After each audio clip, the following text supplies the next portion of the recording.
Man's podcast. I'm your host, Kyle Thompson. Let's get into it. All right, guys, today we're going to get into Q&A because we've had an accumulation of really good questions over the last little bit. And guys, I just noticed I haven't done a Q&A episode since before baby James was born, right? So it has been a long time, but we've given you guys a lot of good content, a lot of good interviews. So you shouldn't be too disappointed. But yes, we are going to get to your questions and we're going to get to that here in just a second. But before I do that, I've got to give a shout out to an entire city in the United States of America. And that city is Columbus, Ohio. So why am I shouting out Columbus, Ohio? Because I looked at my analytics for the podcast the other day, and I don't really, just to be honest, I don't spend a lot of time looking at those analytics because, affected, like I look at the numbers like total listens and certain episodes and things like that, but I don't dig into how often are people, stopping this podcast earlier, what country is listening. Like I don't pay attention to that often. But I was looking at my analytics the other day, and the city of Columbus, Ohio was basically 3xing the number of listeners I have even in my own hometown, or not hometown, but the town I live in now, Edmond, Oklahoma, right? Because there's a lot of guys here that know me, a lot of local people that like to support the podcast, support the ministry.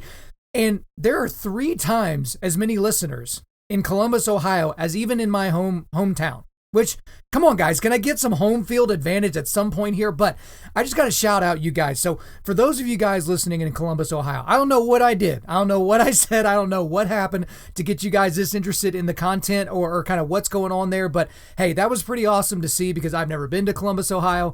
Again, nothing's going to change in terms of the type of content that I put out there based on where it's being absorbed because we do get a lot of international listeners to this podcast as well. But hey, for you guys out in Columbus, Ohio, would love to chat with you. Like if there's anything you're doing specifically with my content, I'd always like to hear from you. So hit me up via email. So that's info@Undaunted.Life, info@Undaunted.Life. And so we're going to go ahead and get into the questions here. And so for some of you guys, you might be wondering, well, how do I get my question answered on the podcast? Well, you can submit questions to me however you decide, right?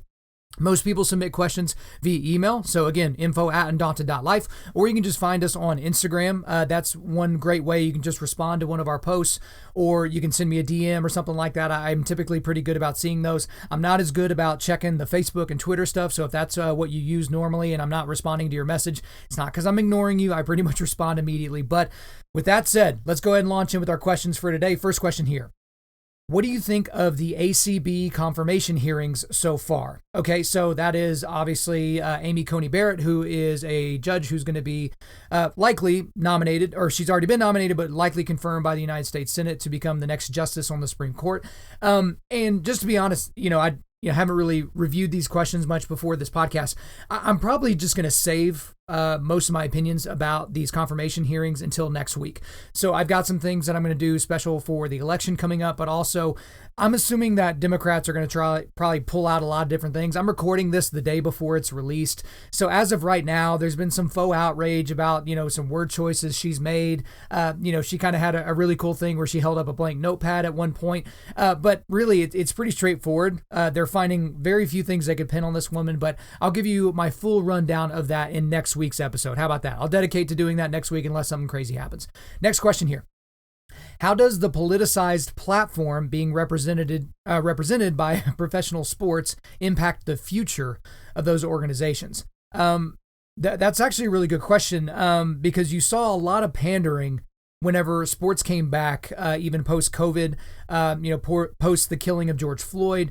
The most notable answer, or the most notable organization that has really gone full bore with the politicized platform is the NBA, obviously. I mean, Major League Baseball kind of did something where they had all the players hold this big black piece of fabric before a game, whatever that was supposed to represent. The first week of the season during opening weekend, they were allowing, these little bitty patches that said Black Lives Matter on the people's jerseys and okay, whatever. But the NBA has gone full bore on this, full bore on it, right? So they're doing the NBA bubble, which was very successful in terms of COVID or whatever. And then they allowed the players to put whatever message, socialized or, politicized message on their jersey. Now, obviously they had to be approved. So you couldn't, put like, stop murdering babies, on your jersey or something like that. But you could put Black Lives Matter or, don't suppress our vote or hear our voice or whatever, trope that they wanted to say. But then they printed Black Lives Matter on the court, directly on the court for the bubble. And here's the deal is, of course, everyone agrees with that sentence, but it's not a sentence. It's a movement. It is a Marxist movement. It is an organization. If you want me to, bloviate more on that, guess what, guys? I got a 5-part series called Race in America, really focus on those first 3 episodes. I kind of walk through all of that. But the thing with the NBA is they're not getting any ratings. Their ratings have been abysmal, right? So you've got your biggest star, right? You got LeBron James. He's in the NBA Finals. And almost every single game of the NBA Finals set some new record low. Whether it was a record low for finals, for people watching the finals, it was a record low. Or the next game, it was like, okay, a record low for a game 3 or a record low for an elimination game. Everything's been a record low in terms of the ratings. And some people are, they're like, oh, well, it's because of cord cutting. There's a lot of cord cutting going on right now. And they're competing directly against MLB playoffs and football games and things like that. And so, it's just kind of tough. But guys, like a week 2, week 3, week 4 football game, that's not competing with the NBA playoffs. And even in baseball, like I'm a baseball guy to the nth degree, but NLCS games, ALCS games, even the World Series here, starting here probably a week and a half from now, like those aren't going to compete with NBA Finals games. Like that's just not really what the ratings would tell us and what the statistics would tell us. So I think to get back to your question, these politicized platforms don't bode well for the future of these sports organizations if they continue to go down this road, because it's a losing proposition, because you're alienating at least half of the populace that watches what you're trying to put out there for everyone. Right. And so you've already seen Adam Silver. He's the commissioner of the National Basketball Association. He came out and he said, yeah, next year we're likely not going to allow on-court expressions of political views. Right. So they're not going to come in here to Oklahoma City and, paint Black Lives Matter on the court. They're not going to let everybody choose a different name for their jersey based on their favorite communist manifesto quote or something like that. But at the same point, this is an obvious reason why they're doing that, because let's say the ratings were record ratings for the NBA playoffs, right? Even without the crowd, without all those things, record ratings. Do you think they would take their foot off of the politicized gas next year? No, they would probably go ahead and demand that every person put some sort of a left-wing biased opinion on their jerseys. Wouldn't even give them the option. Because if they feel like more people are going to be supporting their points of view, then why would they stop? And so, Major League Baseball pretty quickly dropped all the politicized stuff, but then it's going to keep coming up. It just will. People are going to kneel for the national anthem. People are still doing that. Before the first NFL game, they played whatever the black national anthem is, which is not a real thing. There's no such thing. There is only the national anthem. But at the same time, most of these sports organizations, they're only thinking about money. And right now it is expedient politically and financially for them to just pander to people, unless you're the NBA. And again, I haven't watched an NBA game since all this, since the bubble came back and since they were basically trying to shove leftist propaganda down my throat while I'm just trying to watch a basketball game, right? And I'm an NBA fan, right? I would have loved to watch a lot of the Thunder games and the playoffs and all the different things, but it's just like, whenever I'm watching sports, I'm watching sports. I'm not watching a political debate.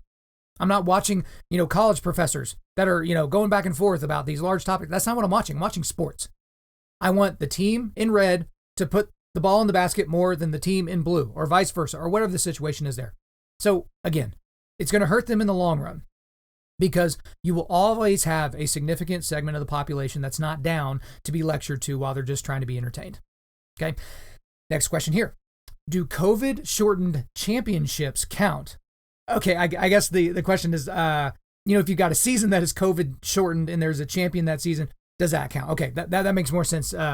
I hope that's what you were asking. In my opinion, it's yes and no. And I almost never answer things yes and no, because here's the thing. Let's just, since we're already talking about the NBA, there were no road games, right? I just watched ALCS and NLCS baseball yesterday. There's no road games. These people are playing in neutral sites, right? So these feel more like tournaments, right? If you grew up playing AAU ball for basketball or traveling baseball, that's a tournament. You all go to the same location, you play different teams, and there's one team that comes out above the rest of them, right? But they'll count in the record books. So the St. Louis Cardinals, if they had won the World Series, even though their team was kind of crappy, even though they made the playoffs, they kind of screwed the pooch when they played San Diego. But even if they had won their championship this year, that would be their 12th championship. Like, when you look back historically, you will count it as a championship. Now, you might put an asterisk by it, right? So it's kind of like people that, yeah, of course, Barry Bonds has more home runs than Hank Aaron, but Hank Aaron is the home run king, obviously, because he didn't cheat. It's one of those types of things. So in my opinion, they will count, but they can't count the same.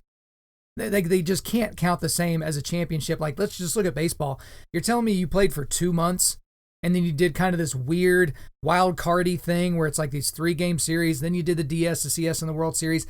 And that's the same as a 162-game season. And then the playoffs. I just don't buy it. But it'll count for these people. So they'll put it up on banners. It'll be in the rafters. So who actually cares? Next question here.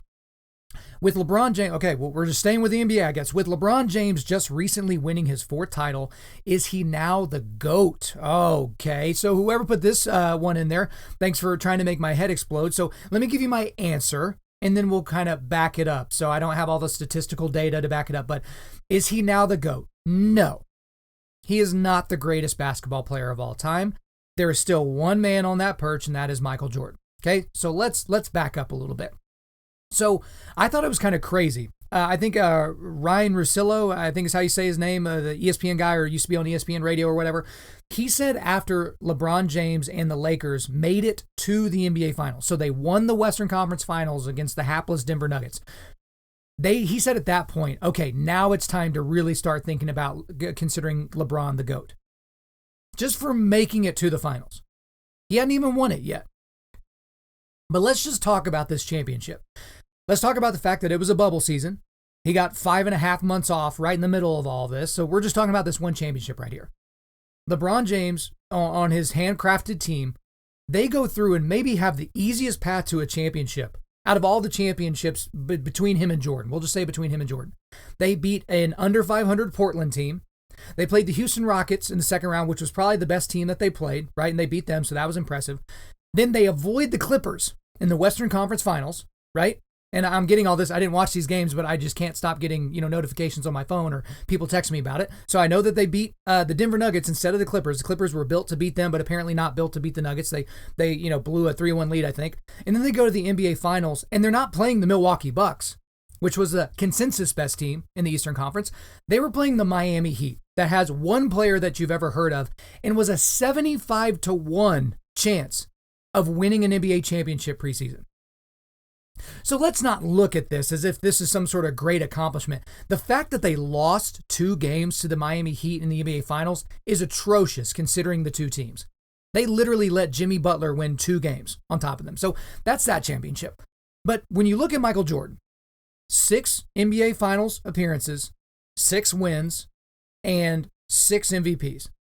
He takes 2 years off in between those 2 and goes and plays a different sport, changes his body, plays a different sport, comes back and wins another 3-peat. So when people get into this GOAT discussion now, there's kind of this dichotomy between people that are above the age of 30 that got to actually watch Michael Jordan play and people that are below the age of 30 didn't really get to see him play and they've just grown up with LeBron. And a lot of the arguments that you're getting is, well, LeBron, he's got all these stats, he does this better, this stat's better than Jordan, and this stat's better than Jordan, and he's going to have more wins, he's going to have more this, and he's made it to this many finals in a row and blah, blah, blah. It's like, I get that. But we're not talking about the most statistically significant basketball player of all time. We're talking about the greatest of all time. Greatness. And there are a lot of things with greatness that you have to take into account. Certainly winning. You got to have the results. Certainly the counting stats and, MVPs and those things that you can count and compare and all-star games and all those things, dunk contests, all those things. But then it's also attitude. Like the greatest of all time, do you have this attitude that you're just going to get the job done? And you can't even compare the attitude and the way of operating between Michael Jordan and LeBron James. I've seen LeBron James crumble and cry and literally quit. His last season in Cleveland, the first time around when they were playing the Boston Celtics in the playoffs, he literally quit on the Cleveland Cavaliers. You might be like, well, he didn't have help and he didn't have maybe, but he quit. Michael Jordan didn't quit.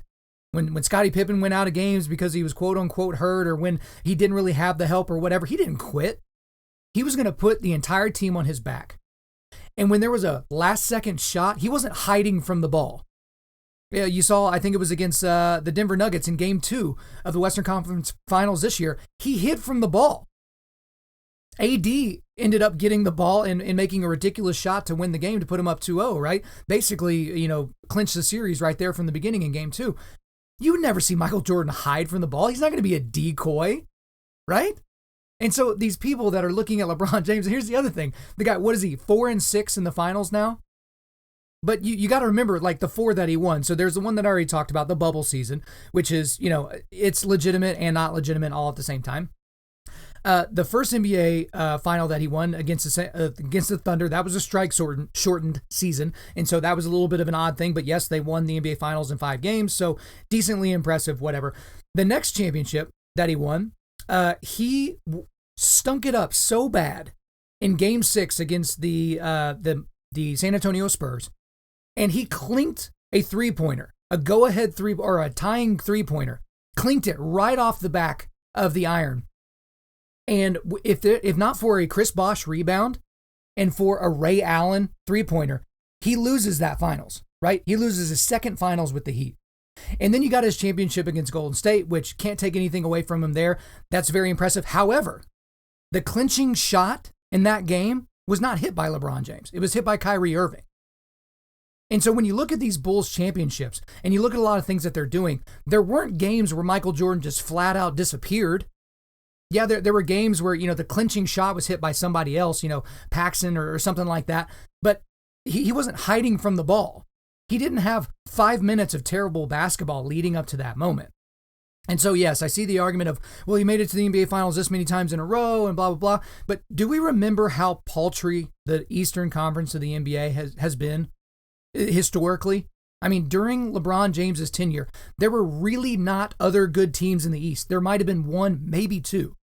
When the Western Conference, you had teams that would be, in the top 3 in the Eastern Conference that didn't even make the playoffs in the Western Conference, right? And so, again, I don't want to belabor the point. I feel like I've already been talking about it. But in my mind, even if LeBron ran off 2 more championships off of this one, okay, he's 6-6 in the NBA Finals. He's batting 500. How in the world, on what planet is that better than Michael Jordan? And here's one last thing I will say on this. So all these people that are doing the counting stats, right? Oh, he has more points than Jordan. He has more this, he has more that. Michael Jordan played 3 years of college ball. LeBron James was in the NBA at 18 because he could be, right? The rules are way different back then. And when Michael Jordan was playing college ball, there wasn't even a 3-pointer yet. So a lot of these, 3-point games that have been developed in modern basketball, a lot of these stats, a lot of the things that you focus on, that wasn't really part of the game back then. And it's not even that long ago. But again, these people are looking at these stats like, oh, he's statistically more impressive. And that might be the case, but he's not greater. He just isn't greater. So enough of this nonsense. It's ridiculous. Michael Jordan is the GOAT. Next question here. What is/was the golden age of manhood? Okay, that's a really good question. What is the golden age of manhood? I guess I'll just go with the first thing that came to mind. The first thing that came to mind was World War II era. I mean, it's kind of hard to go against those people, the greatest generation, right, as they aptly name themselves. But in terms of things that I've seen in modernity, that seems to be the one, because you had the dedication to country, but also the dedication to push back evil across the world was unparalleled. You got farm boys from Iowa that are just going and they're just volunteering, right? They're not being drafted. They're just volunteering. Like, no, I'm going to go push back tyranny, right? Or no, I'm going to go defend this country, or I'm going to go defeat communism. Like, that's pretty amazing. I mean, and millions of men died on our side and on all sides during that time period. I can't really think of a worse time in human history than what we saw in the early part of the 20th century. So I would say that you had these guys that really stood up and did things that you couldn't even imagine today. Can you imagine millions of Americans today, millions of American men putting down their lives, just for the sake of something else, a greater ideal, whether they're anti-communism or anti this or anti that? Like, I can't really see that. So if I were to just answer it outright, just off the top of my head, golden age of manhood would have been World War II era. All right, next question here. There has been a significant rise in depression and suicides during this time of isolation. What can we do to spread hope in a time of hopelessness for many people? Well, yeah, obviously these COVID lockdowns and a lot of things that have been perpetrated by people in government to really tamp down people's ability to create a living, lockdowns, not being able to go to work, those types of things. It's created so many other issues, and depression and suicide are just two of them. Spousal abuse, substance abuse, child abuse, like all these things are skyrocketing, absolutely skyrocketing. In terms of how we could spread hope in a time of hopelessness for many, I think it's important for all of us to recognize the times in our life where we can make a literal difference, right? So this is going to seem a little self-helpy book, whatever type of thing, but just think about you. So if you think about all of the sad people in nursing homes right now, it's overwhelming. It's too overwhelming. There are literally millions of Americans that have not been able to see their families, millions of elderly people across the globe, actually, that have not been able to see their families. A lot of them have died alone, which is absolutely horrific. They can't even die with people that they know by their side. It's these nurses that come in looking, wearing hazmat suits, essentially, and all just basically to play a political game, it seems like. But the thing that you can do is you can help in your personal community. So let's just stay on the theme of elderly people, maybe in old folks' homes. There are things that you can do to brighten their days, right? You can't walk in and open the doors and let their families come in, but you can write letters. You can make phone calls. You can talk to these people. They don't have to be lonely. Because even someone like my mother-in-law, something that she does is she actually goes to her local nursing home and just sits and talks with people, right? Because that's what these people want. Their families just kind of stuck them in there, just kind of waiting for them to die. Hopefully they don't drain the bank account before then. But they just want to be talked to, right? Not by a nurse, not by somebody that's being paid, just someone that's honestly interested in them. So that's something that you can do there. But also, kind of coming out of that realm, just look around. Look around at the people that are around you that might be hurting. And if you're more well off financially and someone is hurting financially, try to hop in and help them. So I had a buddy here recently that in all this COVID pandemic thing, he works for an oil and gas company and he got laid off. And a lot of people sent him messages like, "Oh man, that sucks. I'm so sad for you. Let me know if I can do anything," which is hyper non-specific and no one ever responds to that. But I called him and I said, "Hey, I'm very connected with a lot of people in this area. I'm basically 1 degree of separation from just about anybody in this town, seemingly. Let me know how I can help you. Also, can I help? Can we help pay your mortgage? Like he has 3 kids. It's like, can we help buy food? Is there anything that you need?" And I know this guy has a big support system. I know his wife has a big support system in this town, but that's the type of thing that you need in that moment. And so this guy was kind of extenuating circumstances, but a lot of guys have lost their jobs. A lot of families are suffering. And if you're not suffering, hop in and help, man. Even if it's like, you notice that the next door neighbor, he's gone a lot, because he's trying to make things work. He's trying to make ends meet. And then, the grass is getting a little bit too high in their yard. Just hop over there and mow it for him. That's not embarrassing to that guy. And if he comes over and says, "Hey, man, I don't want you doing that. Let me pay you money." It's like, "No, brother, like you're just being a neighbor." So that's what I would say. That's how you spread hope to people, because there's a lot of people that are losing their ability to read emotions, losing their ability to connect with people because we're communicating with these masks on. We can't even see each other's facial expressions anymore. But that's how you convey hope to people. Hey, man, this will be over at some point. But in the meantime, while you're right in the thick of it, let me help you. So that's how I would answer that. Next question here. My community just extended the mask mandate into January. What does this say about what the future looks like due to COVID-19? So it looks like we're going to have a run of COVID questions here. Here's the thing. I've never met a politician that didn't want more power and control, and that's on both sides of the aisle. And all you libertarians out there that just heard me say that, you're like, "But wait, my libertarian guy." It's like, okay. Yeah, win a major election, and then maybe we'll actually pay attention to the libertarians as an actual quote-unquote party. But in the meantime, the mask mandates are being extended, and they don't know why. That's the interesting thing. When these people extend a mask mandate, and they're like, "Oh, well, we're going to do mask mandate through the end of October, but let's go ahead and make it into January," they're not citing any evidence. There's actually, and again, I don't know all the science behind this poll because I've not read the data clearly, but I've just heard this in the last couple of days. But the CDC did a study of people that had gotten COVID and what their mask mandates were in their communities prior to them getting COVID, what their normalities were in terms of what they did with masks. And what they found was that 85% of people that got COVID in this study were either mask wearers almost always or mask wearers most of the time. 85%.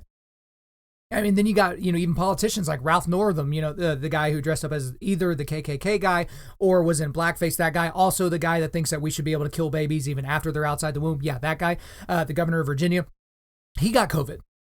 And this guy loved showing people how much he wore his mask, right? And so here's the thing at the end of the day. I walked into a business yesterday to buy some food, and they had a mask mandate on the window. And so me as a consumer, I get a choice.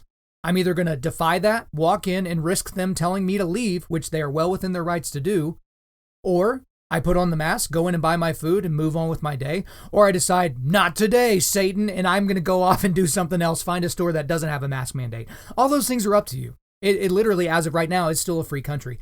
And so in terms of what it says about the future of COVID-19, like I've said multiple times, if Joe Biden ends up winning the presidency, which, seems likely at this point, if he ends up winning the presidency, it's going to be amazing what the COVID-19 coverage, turns into. Because right now it's a terrible sticking point for Donald Trump. It's an easy punching bag for Joe Biden and his team to hit at.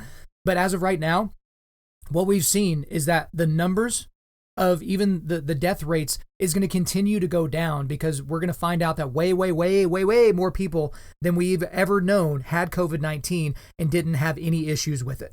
Okay. So what this means is that everything is still stupid. You have your local municipalities that are just making up whatever things that happen. But the one point I would guess I would make to you here is that elections have consequences. And that's one of the consequences. Most people are asleep at the wheel when it comes to their local elections. They're not paying attention to the school board. They're not paying attention to who the mayor is or who the sheriff is. Until something like this happens, and then all of a sudden the people that are supposedly representing you are not doing things that you would like. So a lot of people are pissed off at their school boards right now because they're not letting their kids, their 5, 6, 7-year-olds, actually go to school at school, right? As if they can be taught via a laptop. A little kid can be taught via a laptop. And a lot of these people are freaking out, and they're going to the school boards and they're yelling and screaming. But the 5 people on the school board don't agree with them. You were asleep at the wheel. They basically got elected by, 17 people that agreed with their ideology. And they're scared and they're terrified, and they're just going to lock the schools down. Well, guys, you can't be asleep at the wheel. We got elections coming up here in a few weeks. Got to pay attention. Next question here. The World Health Organization just came out with remarks against mass lockdowns due to the economic impact. Did you know about this? And if so, what do you think? What did you think whenever you heard the news? So yes, I did know about this. Amazing that this wasn't front page news across everywhere and all across Twitter and everything, but also not amazing because it doesn't fit the narrative right now, which is that everything needs to be locked down forever because, we got to save grandma or whatever the argument is today. But the World Health Organization, about 7 months too late, is recognizing that if you shut down everything, that the amazing economic impact that it has, the negative impact on people is absolutely staggeringly bad. And it took them that long to figure it out.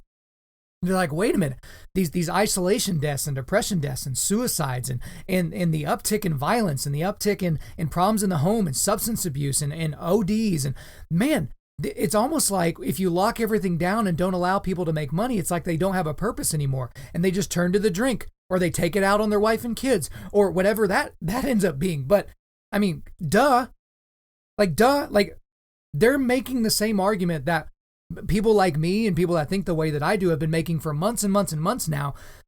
And yet everything that they were doing prior to that announcement, prior to coming out and making those comments, was anti that message. So it's like you waited until the entire economy of the world basically is in the crapper before you're like, I wonder if this is going to have some ancillary consequences that we're not real fond of. Right? So yeah, I heard those remarks. It's not surprising to me. And again, guys, if Joe Biden's elected, expect to hear a lot more stories like this.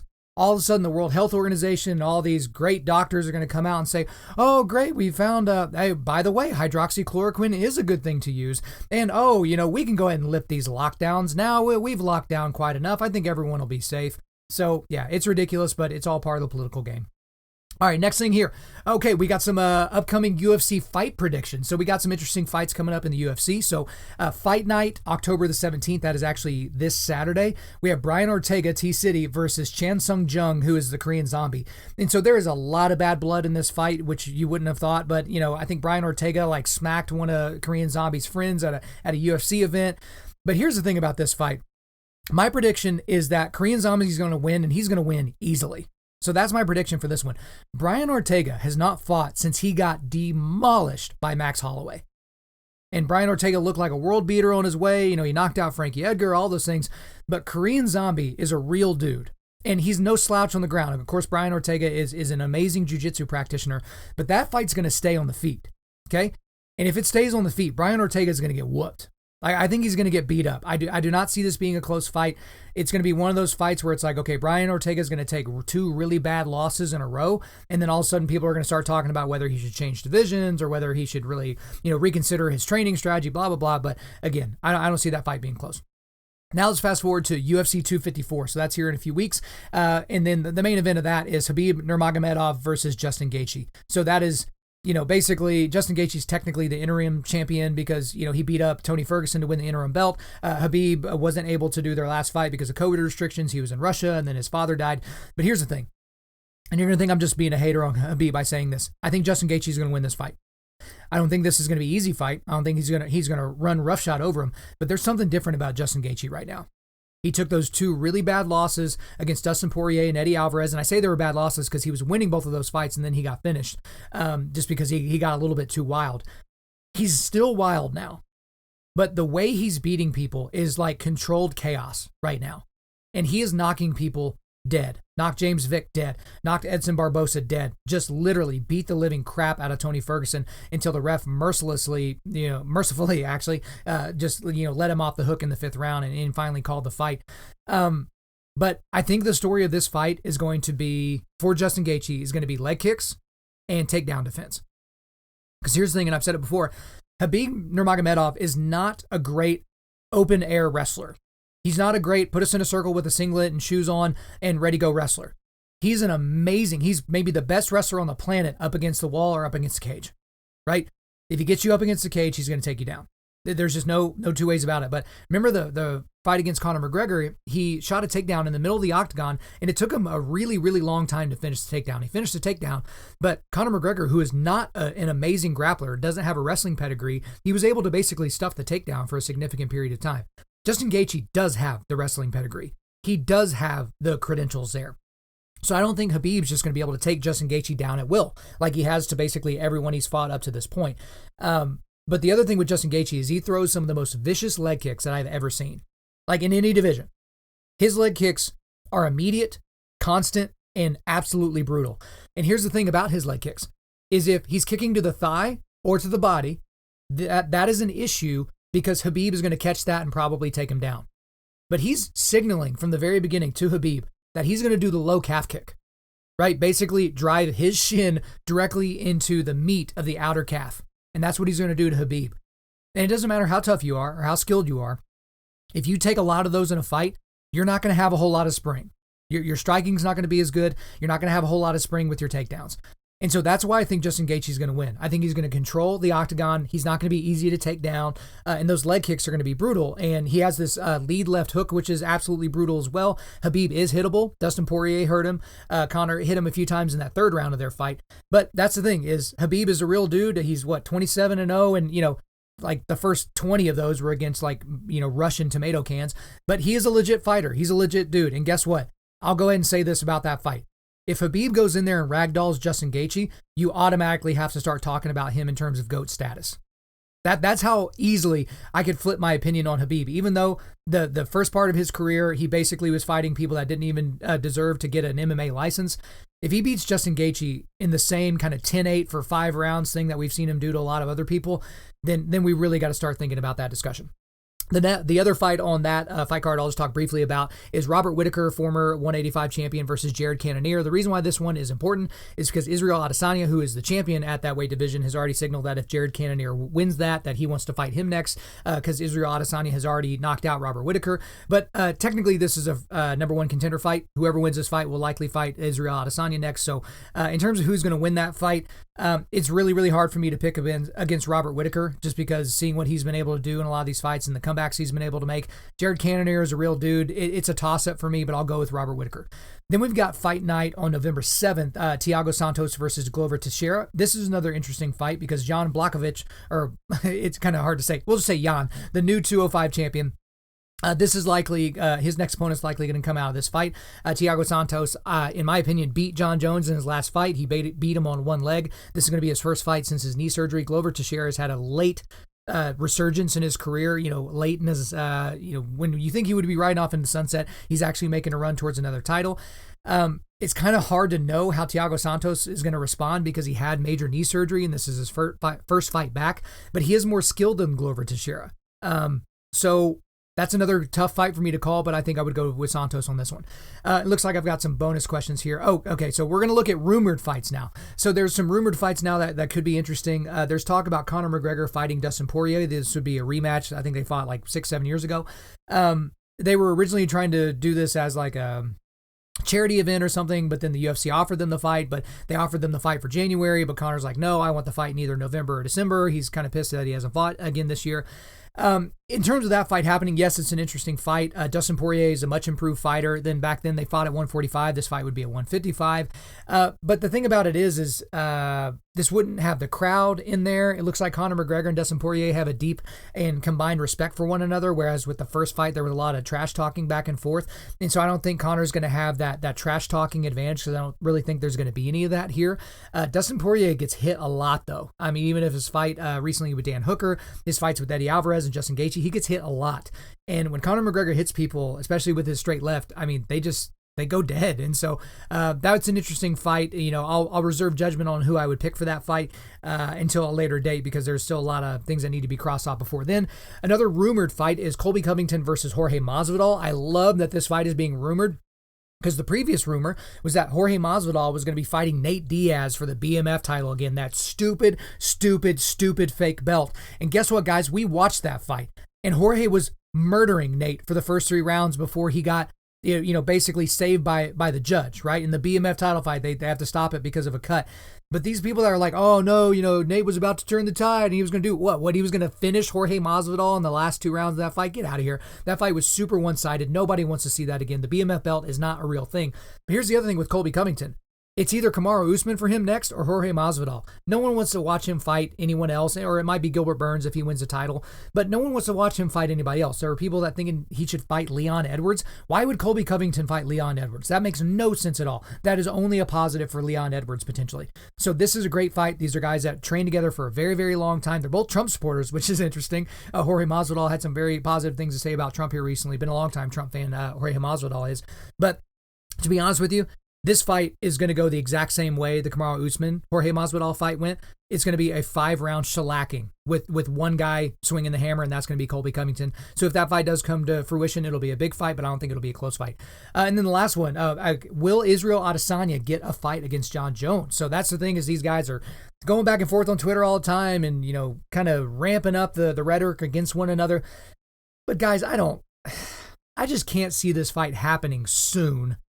Israel Adesanya is a small 185er. Jon Jones, just gave up the 205 belt to go fight at heavyweight. And so, is this fight going to happen at 205? Like, is it going to happen at a catch weight? Because, Adesanya might walk around at like 210, 215. So he's not cutting a bunch to get to 205. Jon Jones walks around at 225, 230. So it's going to be more of a cut for him to get down there. And to be honest with you, I don't feel like it's going to be a very close fight. Like at all. If Jon Jones can take down Daniel Cormier, an Olympic wrestler, you're telling me that he can't take down Israel Adesanya, a striker? Yeah, I just don't see that fight being close, but it's going to continue to be rumored, and that's going to always be the fight that's out there in the ether that may never happen. All right, next question here. The next big movement in America is to be socially liberal and fiscally conservative. As a Christian, does agreeing with this compromise my faith if I agree to lean towards more socially liberal policies? Well, yeah. Well, of course it would. Because I've heard that too. Oh, I'm socially liberal. I'm liberal on social issues, but I'm fiscally conservative. So it's, whatever that means. And they probably can't even elucidate it much further than just saying that initial sentence. But I think it does compromise your faith because most social issues are informed by faith. Like most of them. And so if you're sitting there saying that, oh, well, I'm going to be conservative on fiscal policy because I don't want Uncle Sam dipping into my pocketbooks any more than normal. But you know what? I'm okay with gay marriage. I'm okay with abortion up until the moment of birth. Or I'm okay with, open borders, immigration policy, whatever the more liberal social policies are. I don't see how that connects to a Judeo-Christian faith, especially with the issue of abortion, right? Yeah, these people that are like, oh, I'm Catholic, I'm also pro-abortion. Sorry, you can't do that. So it's kind of like these things. It's like if you're in a club and that club has standards in order for you to remain in the club, if you don't live by those standards or meet those standards, you're no longer in the club. And so if you're like, yeah, I'm a Christian, I'm not down with that whole Trinity thing though, and I don't believe Jesus died on the cross and rose on the third day. Well, okay, that's fine. You're just not a Christian though. Like you can't say that. Like you can't say, oh, I'm vegan, but gosh, I eat steak every night for dinner. Gosh, it's just so good. That, see, it doesn't really work that way. You can't really consider yourself part of that club. And so, yes, I think that would be compromising your faith, or your faith, leaning more towards more liberal policies, especially because most of these liberal policies are being pushed in culture. And if you are basing your opinions based on what the culture says, that's a problem.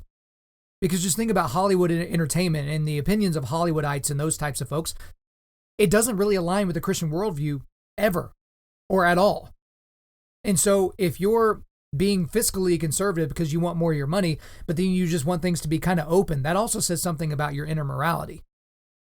And people don't like to talk about that, especially since, Obergefell brought in gay marriage. And so we can't really talk about gay marriage anymore. And, it's crazy for someone to say that two men getting married isn't actually a marriage. Like, because marriage is between one man and one woman. Why? Because God told us so. So those are those things that if you continue to compromise on social issues, you are at the same time compromising your faith. All right, next question here. You can have dinner, drinks, and a cigar with 4 other living people. Okay, who are you picking? Oh, man, y'all got some brain busters today. Okay, so you can have dinner, drinks, and cigar with 4 other living people. Okay, so living people. Well, I guess there's a few ways you can take that question. Because are these just 4 people that you like? Do these 4 people know each other? Because that could be weird if you have 4 people that you just like, but, one's like a professor and one's like a wizard and another guy's like a sports guy. Like that might be kind of weird to have dinner together, or it might be cool. 4 people. Oh, okay. You know what? I'll just go with 4 people that I'm constantly listening to. People that are constantly in my ear that I would just like to speak in person. So I would say Jordan Peterson, Joe Rogan, Ben Shapiro, and Jocko Willink. So Jordan Peterson, Joe Rogan, Ben Shapiro, Jocko Willink. Those would be my 4. Now, all those guys do know each other. I think they're kind of commonalities that they've all been on the Joe Rogan Experience. I think both of them have done Ben Shapiro's show. Anyway, they're all connected kind of in some way. But wouldn't that be an awesome dinner? I mean, you got maybe the biggest comedian and podcaster on the planet. You got one of the leading intellectuals on the planet. You've got, basically the movement, the guy of the new conservative movement. You've got, a former Navy SEAL and best-selling author. I mean, that would be a great night of dinner, drinks, and a cigar. Right? I don't know that all of them would partake in all 3 of those things, but yeah, I guess if I was going to do a dinner, that would be the most important and most interesting dinner that I could probably put together. So those 4. Next question here. How do Christian men unify efforts to deal with inequities that exist in society while at the same time mitigating the effects caused by the extremists that exist on both sides of these dissenting topics? So i.e. race issues, etc. Okay, that's kind of a big one there. How do Christian men unify efforts to deal with inequities? So I guess the first question I would ask the person asking this question is, what do you mean by inequities? And what do you mean, like, in terms of Christian men unifying efforts? So like Christian men are being tasked to do something, because everything in life is about inequity, but it's something that equality is not something that you can guarantee when it comes to outcome. Okay, so since I picked on LeBron a little bit earlier in this podcast, guess what? There's a tremendous inequity between LeBron James and I. Like, regardless of our skin color or anything like that. He's 6'8", 250 pounds. He's an incredibly gifted athlete. He's worth $500 million. Yeah, he's got 4 championship rings, sort of. You know what I mean? Like, I don't have any of those things. I've dunked a tennis ball before, never a basketball. There's some inequities there, right? So I think the first thing I would want to get on the line is like, what do you mean by inequity? Because again, if you're talking about equality of outcome, I can't unify any efforts behind that. because I can't affect what cards people were dealt from the very beginning, where they were born, what their parents were, how much money they had, what their race is, how tall they are, like whether they have an attractive nose or a skinny butt. Like I can't control any of those things. And so I can't control for outcome. But for a lot of these people, I guess if I were going to unify anybody behind a message, as a group of Christian men, it would be unifying them behind the message that you can affect your outcomes. Now, I cannot sit in a room and concentrate with all my might and think as hard as possible and make myself taller. I can't do that. I can't sit there and be like, okay, I'm just going to sit in this room and I'm just going to concentrate until I have 20-inch biceps.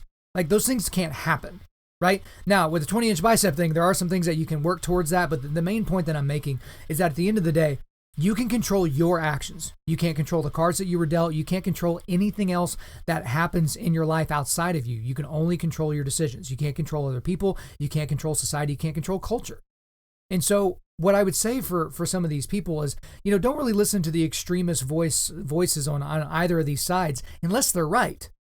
So there are voices, specifically, you brought up the race issue here with this question. There are people that are on the right, the political right, that are considered extreme in their opinions, but what they're saying is correct about some of these issues. It's considered extreme to say that George Floyd is in some way responsible for his own death that day.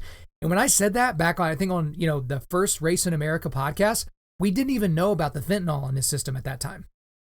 And so there is a pretty dang good chance that he died from a fentanyl overdose, not from asphyxiation from the knee of the officer or the shin of the officer. And I'm still not taking Derek Chauvin, he definitely did wrong that day. He 100% did wrong that day. But it's considered extreme to say George Floyd is in some way responsible for his own death that day. And so don't really listen to the extreme voices unless they're obviously speaking truth. Don't let anyone else tell you someone's being extreme. You go and look for it for yourself. I think that's important. But in terms of us unifying, it's better for us to unify behind a message, that message being the gospel. Like, hey, there might be inequities in this life. There might be injustices that are done, like real injustices that are perpetrated on people. But at the end of the day, it's up to the things that you do. The gospel covers everybody and everything. And so you either believe that or you don't. Next question here.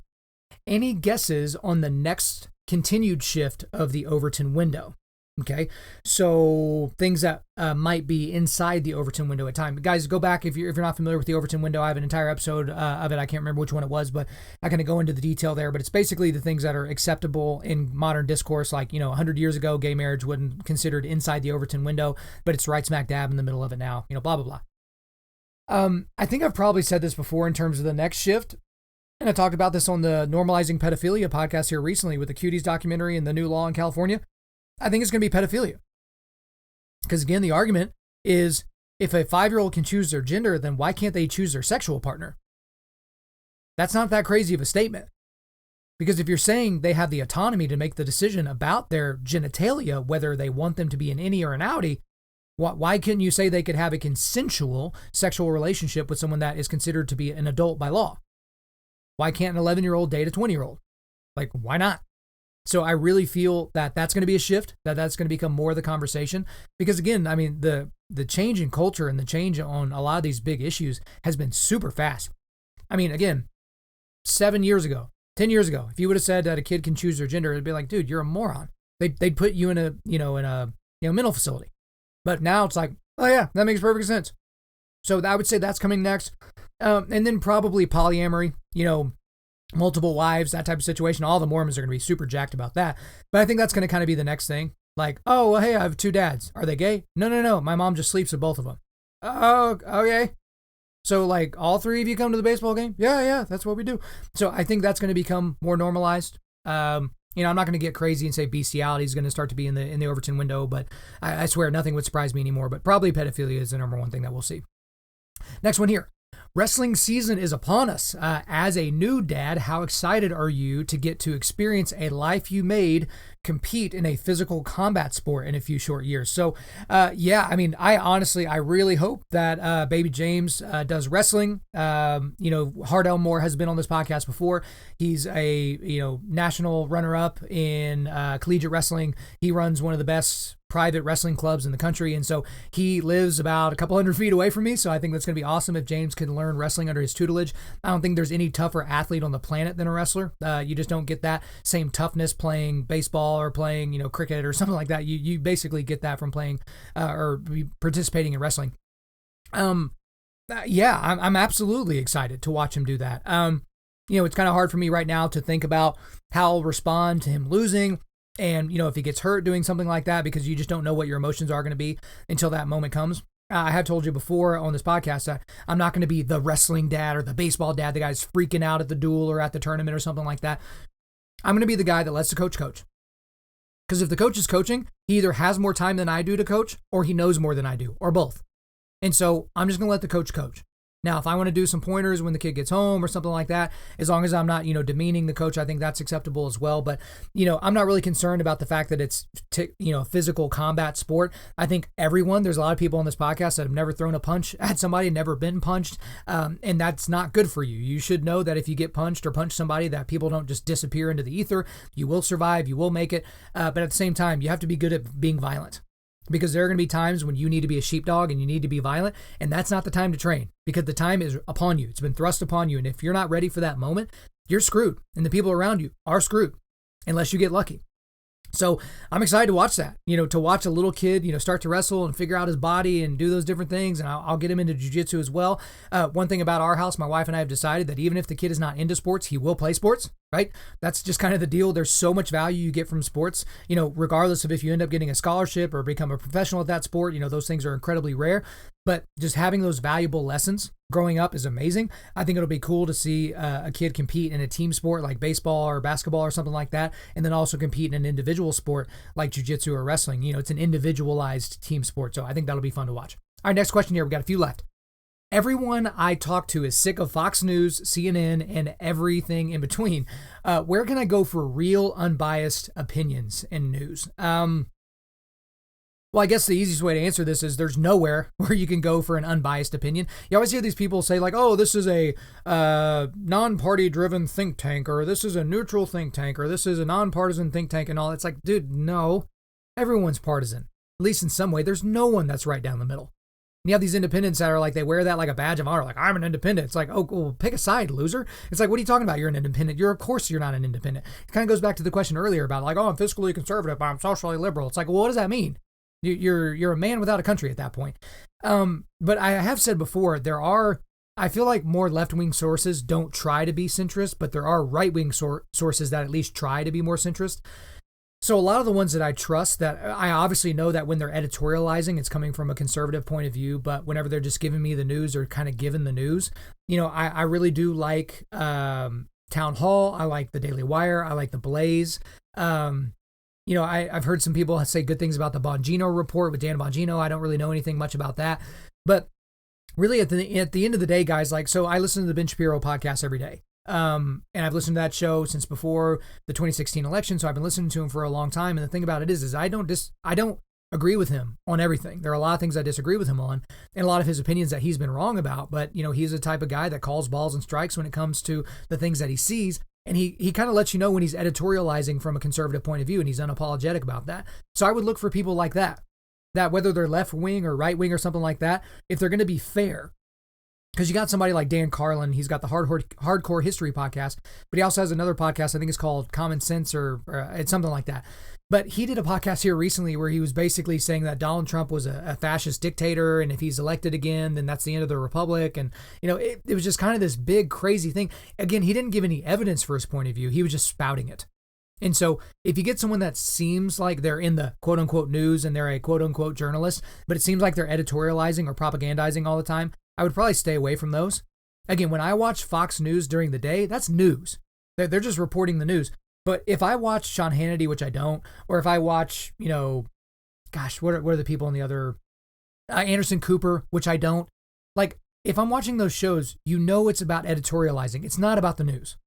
So just stop watching opinion shows thinking you're getting news. So that would probably be the thing that I would tell you to do. Try to find some straight news people. Like Brett Baer over at Fox News, he's a straight news guy.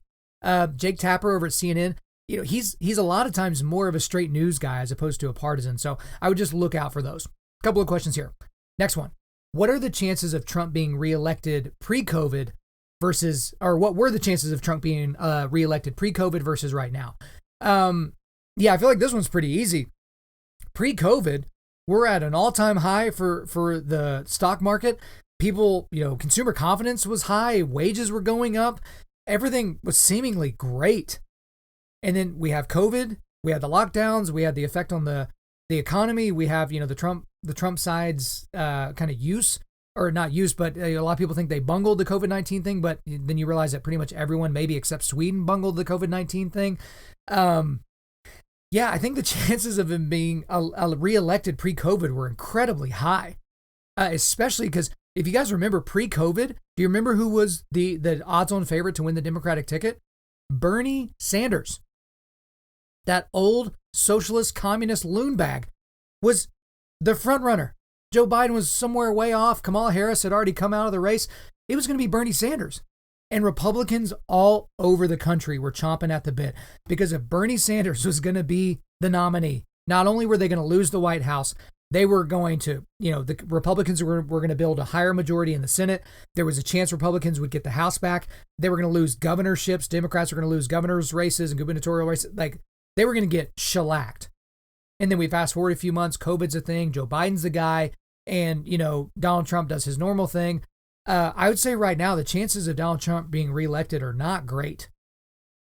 And it's just, you just read the tea leaves a little bit. Like there was a little bit like, you had the first debate, it looked like the polling nationally and in swing states was getting closer before that first debate. But Donald Trump did so poorly in that first debate. I mean, so did Joe Biden. It wasn't really a debate. But Donald Trump came off looking so bad that there's been a widening of the gap between him and Biden since that first debate. And it looks like there's not going to be subsequent debates because Donald Trump got COVID-19 and, Joe Biden doesn't really see any need to do these debates anymore. He's just going to sit in his basement and cross his fingers.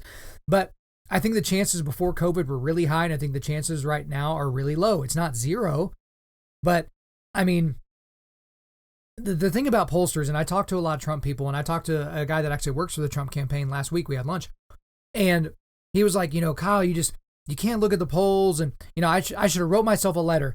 I promised I was going to do it, like 6 months before the election to open it up, a week or two before the election, and on that piece of paper it would be written, "Don't believe all the people that say Trump's going to lose. He's going to win." And it's like, it's all these anecdotal and kind of like metaphorical stories about how, all the polls are going to be wrong and, the silent majority and, people will stand up for their rights and he'll lose the, popular vote, but win the electoral college. But none of these people are giving reasons for why they're saying these things. They're just saying it. And they're not saying why Donald Trump's going to win Florida and Ohio and maybe Michigan and Pennsylvania and Arizona and Wisconsin and Iowa. They're not saying why he's going to win these states. They're just saying they got a good feeling about it. Well, guys, the thing about it is most of the pollsters, almost all the pollsters were wrong in 2016. If they're that wrong again in 2020, then no one's going to believe them. Because if the weatherman constantly tells you it's going to rain outside and every day you go to work with your umbrella and your rain jacket and your rain boots and all that, and it's sunny and 75, you're going to stop tuning into that newscast, right? The guy is putting a whole lot of pressure on your life that doesn't need to be there. So yeah, again, at this point, can all the polls be this wrong? Because I don't care about the national polling that Joe Biden's up, double digits nationally. Who cares? It's an electoral college that we have to worry about. But he's down or even in every swing state. And he's even within spitting distance in Texas. Joe Biden is of Donald Trump. So if Donald Trump is down in all these swing states, is it possible he wins them? Yeah. But if all of the polling is wrong from all these companies, I just can't see how that's possible. The senatorial races are a little bit looser right now. I think Republicans have a pretty good shot of keeping the Senate, which would be great. Because if Joe Biden is in the White House and the Democrats have the House, which they will continue to have the House after this November election, you got to have some sort of a check in the judicial or in the legislative body, and that's got to be from the Senate. So yeah, I'm a little bit. I'm not terribly happy about that just because I'm actually terrified of what happens to the country if Joe Biden is elected president and the Democrats take control of the Senate. Obviously, they've talked about how they are wanting to get rid of the filibuster, add multiple states, Puerto Rico, Washington, D.C., maybe even Guam to have a super majority, or at least a much higher majority in the House and in the Senate. Yeah, it's kind of terrifying. Packing the Supreme Court. Like, we're going to get into that a whole lot later. But yeah, chances were good before, not as great now. Next question here, last question of the day, actually. Who will you be voting for president on November 3rd? So here's the thing. I'm not going to give you the answer now, but I will give you my answer.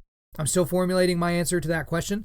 And just so you know, the Thursday before the election, I'm going to be releasing probably a couple of episodes, and it's going to be breaking down the decision of 2020 between Joe Biden and Donald Trump.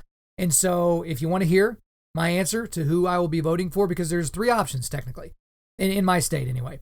There's voting for Donald Trump, there's voting for Joe Biden, and there's not voting for president at all. We don't have a third-party candidate. I don't even know if there's a libertarian candidate or a ticket, but most of those guys can't even find their own city on a map, so you can't really trust those dopes. But I will be giving you a full rundown of the decision that I've made in terms of how I will operate this coming November. All right, guys, thanks so much for those questions. I really do appreciate you sending them my way. Again, hit me up on Instagram or via email if you want to have your questions answered on the show. Before we let you guys go, we are going to do a quick resilience boost. As you know by now, we are a men's ministry, and our mission is cultivating manly resilience. Specifically, we do that by providing content like this podcast that helps you forge spiritual, mental, and physical toughness. So a little resource I got for you today, I have an article from townhall.com, and this is an article by Jack Carr. So if you're familiar with Jack Carr, he's got the James Reese novels. So that's The Terminal List, True Believer, and Savage Son. It's former Navy SEAL. Great books. I just finished listening to all three of those here recently, but it's called Our Obligation to Fight. So kind of goes into some stuff I was even talking about earlier about we all should have a mandate to be able to learn how to protect ourselves and those around us. So it's a great article. I think you guys would dig it. All right. Thanks so much for listening to the podcast. Really do appreciate it. If you would, please subscribe on Apple Podcasts, iTunes, Spotify, Google Podcasts, or Stitcher, and refer your friends to listen and share this on social media. Guys, if we deserve a 5-star review, please leave us 5 stars and a few sentences letting us know why you like the content. I'm currently booking speaking engagements for the rest of 2020 and the beginning part of 2021. So if you want to come speak at your team, at your men's event, whatever, hit me up, info@Undaunted.Life. The email is info@Undaunted.Life. The website is www.Undaunted.Life. You can follow us on Instagram and Twitter @Undaunted.Life or Facebook.com/Undaunted.Life. Check out our free devotionals on the YouVersion Bible app. Just search Undaunted.Life under plans. And as always, we want to thank the band August Burns Red for allowing us to use their entire music library for our content. The intro-outro track on this podcast is their song Defender, which is off their latest record entitled Guardians. The links are in the description. I'm your host, Kyle Thompson. Remember, keep cultivating manly resilience, keep forging spiritual, mental, and physical toughness,